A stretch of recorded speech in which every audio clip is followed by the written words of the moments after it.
भगवान शिव ने चोरी क्यों की? एक दिन पार्वती भगवान शिव से बोली, प्रभु आप सदा सबकी कथा सुनाते हैं, आज कुछ अपनी कथा भी सुनाइए। दुनिया आपके चमत्कार सुनती है, आज मैं आपके हृदय की कथा सुनना चाहती हूँ। भोलेनाथ मुस्कुराए बोले, देवी आज मैं तुम्हें अपनी चोरी की कथा सुनाता हूँ। पार्वती ने हंसते हुए कहा, प्रभु आप और चोरी, यह तो अद्भुत बात हुई। आप तो सन्यासी योगेश्वर त्रिकालदर्शी हैं, फिर आपसे चोरी। भोलेनाथ हंसे, देवी यह चोरी साधारण नहीं, यह भक्ति की चोरी है।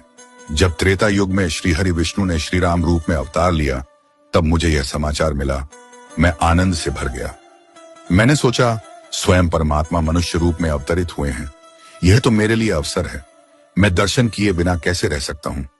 पार्वती बोली, तो आप चले गए भोले? बोले, हाँ देवी, पर चोरी से। तुमसे बिना बताए? पार्वती बोली, आपने मुझसे छिपाकर यात्रा की और अकेले गए भोले? हंसे, नहीं देवी, अकेला नहीं गया, एक और गया। पार्वती बोली, कौन गया आपके साथ? भोले बोले, काकभूषुंडी। पार्वती ने हंसकर कहा, हमारे रहते आप किसी कौवे के साथ चले गए। भोले मुस्कुराए, देवी तुम नहीं जानती, वो मेरे प्रिय भक्त हैं, श्री राम के अनन्य सेवक हैं। अब सुनो, मैंने कहा था कि काकभूषुंडी के साथ गया, पर यदि मैं कह देता काकभूषुंडी को लेकर गया तो अर्थ बदल जाता, उसका मतलब होता योजना मेरी थी। पर मैंने कहा उनके साथ गया, इसका अर्थ हुआ योजना उनकी थी। इस तरह दोष भी ना लगे और भक्ति का प्रेम भी बना रहे। पार्वती मुस्कुराई, प्रभु आप तो बड़ी गहराई से सोचते हैं। भोले बोले, देवी भक्ति में भी बुद्धि चाहिए, तभी प्रेम स्थिर रहता है। फिर बोले, हम दोनों मनुष्य रूप में अयोध्या पहुंचे। मैंने नाम रखा शंकर शर्मा और काकभूषुंडी बने भूषुंडी नारायण पांडे। हम गुरु चेला बन गए। मैंने कहा, भूषुंडी अयोध्या के लोग बहुत भावुक हैं, पर महल के अंदर साधारण व्यक्ति नहीं जा सकता, कोई जुगाड़ लगाओ। भूषुंडी बोले, गुरुजी पहले देखते हैं कहां भीड़ होती है।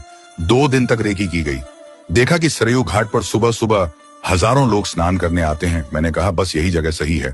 वहां एक छोटा सा कमरा किराए पर लिया गया, बोर्ड लग गया, भविष्य पूछो केंद्र प्रोप्राइटर शंकर शर्मा, सहायक काकभूषुंडी पांडे नीचे लिखा गया। पहले महीने बिना फीस भविष्य बताया जाएगा। अब बात पूरे अयोध्या में फैल गई। लोग कहने लगे एक नए बाबा आए हैं, जो हाथ पकड़ते ही सब बता देते हैं। अब मैं क्या करता देवी, मैं तो त्रिकालदर्शी हूं, जब कोई भक्त हाथ देता तो तुरंत कह देता। आज तुम पराठा खाकर आए हो, कल तुम्हारा झगड़ा हुआ था, पर अब सब ठीक है। लोग दंग रह जाते, कुछ तो श्रद्धा से गिर पड़ते, कुछ कहने लगते बाबा तो साक्षात सिद्ध हैं। भीड़ बढ़ने लगी, रात में 12 बजे से लाइन लगने लगी। कोई चादर डालकर बैठ जाता, कोई दीप जलाकर मनोकामना मांगता। अब इतना नाम हुआ कि बात महारानी कौशल्या तक पहुंच गई। महारानी ने सेवक बुलाया, जाओ उन शंकर शर्मा जी को बुलाओ, मैं अपने लल्ला का भाग्य पूछना चाहती हूँ। सेवक दौड़े दौड़े आए, बोले, आप में से शंकर शर्मा कौन है? मैंने कहा, मैं हूं शंकर शर्मा और यह मेरा चेला भूषुंडी नारायण पांडे। सेवक बोले, महारानी ने बुलाया है। मैंने कहा, चलो अब अपने प्रभु के दर्शन करने जा रहा हूं। द्वार पर पहुंचे तो द्वारपाल ने रोका, एंट्री पास केवल आपके नाम का है, चेला बाहर रहेगा। मैंने कहा, कोई बात नहीं, मेरा चेला बाहर रहेगा, पोथी पत्रा संभालेगा। भूषुंडी बोले, बाबा अकेले चले जा रहे हैं। मैंने कहा, तू चिंता मत कर, मैं अंदर जाकर तेरा भी जुगाड़ कर दूंगा। अंदर पहुंचा, महारानी कौशल्या ने चरण पखारे, पूजा की आसन दिया।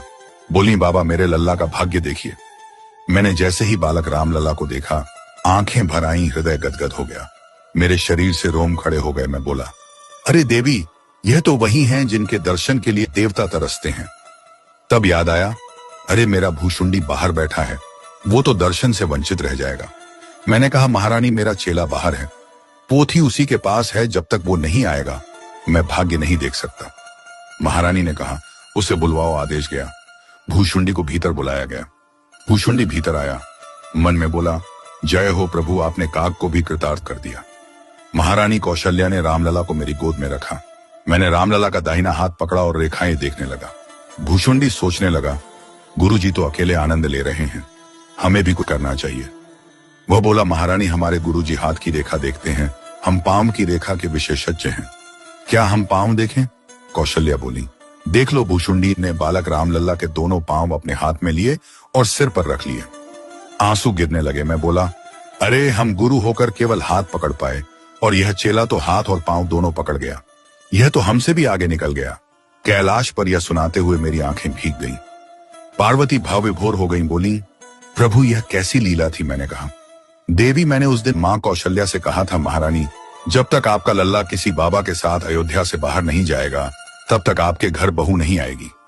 पार्वती मुस्कुराई, प्रभु आपने तो पहले ही भविष्यवाणी कर दी थी। मैंने कहा, हाँ देवी। फिर मैं दूसरी बार भी गया था दर्शन करने। जब लल्ला बड़े हो गए थे उस समय मैं मदारी बनकर गया था और हनुमान जी को साथ लिया था।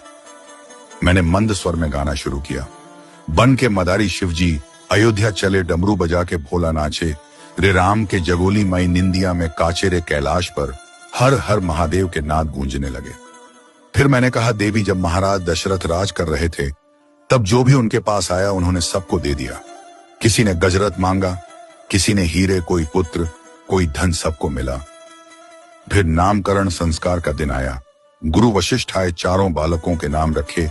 ज्येष्ठ पुत्र का नाम रखा राम, जो आनंद के सागर हैं, सुख के धाम हैं। दूसरे पुत्र का नाम रखा भरत, जो राम प्रेम के प्रतीक हैं। तीसरे पुत्र का नाम रखा लक्ष्मण, जो भगवान के प्राण समान हैं। और चौथे पुत्र का नाम रखा शत्रुघ्न, जो दास के दास हैं। मैंने कहा, देवी जो राम में लीन हो जाता है उसके सारे विकार मिट जाते हैं। जो दास भाव में रहता है वह बालक की तरह निश्चिंत हो जाता है। जैसे बच्चा अपनी मां पर पूर्ण भरोसा रखता है, वैसे ही जो राम पर भरोसा करता है उसका भार स्वयं भगवान उठाते हैं। पार्वती ने कहा, प्रभु चारों भाई चारों वेदों के समान हैं। मैंने कहा, हाँ देवी, राम ज्ञान का स्वरूप है, भरत प्रेम का, लक्ष्मण भक्ति का और शत्रुघ्न सेवा का। पार्वती बोली, प्रभु आपने चोरी की बात कही थी पर अब समझ में आया कि यह चोरी प्रेम की थी। मैंने कहा, हाँ देवी, यह चोरी भक्ति की थी। जब मनुष्य ईश्वर के दर्शन की चोरी करता है तो वही चोरी उसे मोक्ष देती है। मैंने जो चोरी की थी वही मेरे जीवन की सबसे बड़ी लीला थी। पार्वती ने नमन किया, प्रभु आपने आज भक्तिभाव का सच्चा अर्थ बताया। मैं मुस्कुराया, देवी यही कारण है कि मैंने चोरी की थी, राम दर्शन की चोरी। जिसने एक बार भी राम के दर्शन किए उसका जीवन धन्य हो गया। यह कहकर मैंने डमरू उठाया। नंदी हर्षित हो उठा। कैलाश पर हर हर महादेव, जय श्री राम जय काकभूषुंडी जी के नाद से संपूर्ण ब्रह्मांड गूंज उठा। दर्शकों, आपसे विनम्र अनुरोध है कि आप इस भगवान शिव की कथा को शेयर करना मत भूलिएगा। हम चाहते कि इस शिवरात्रि तक यह कथा हर शिव भक्त तक जरूर पहुंचे। यदि आप भी भगवान शिव और मां आदिशक्ति के भक्त हैं तो यह कथा 5 लोगों को शेयर अवश्य करें। हर हर महादेव।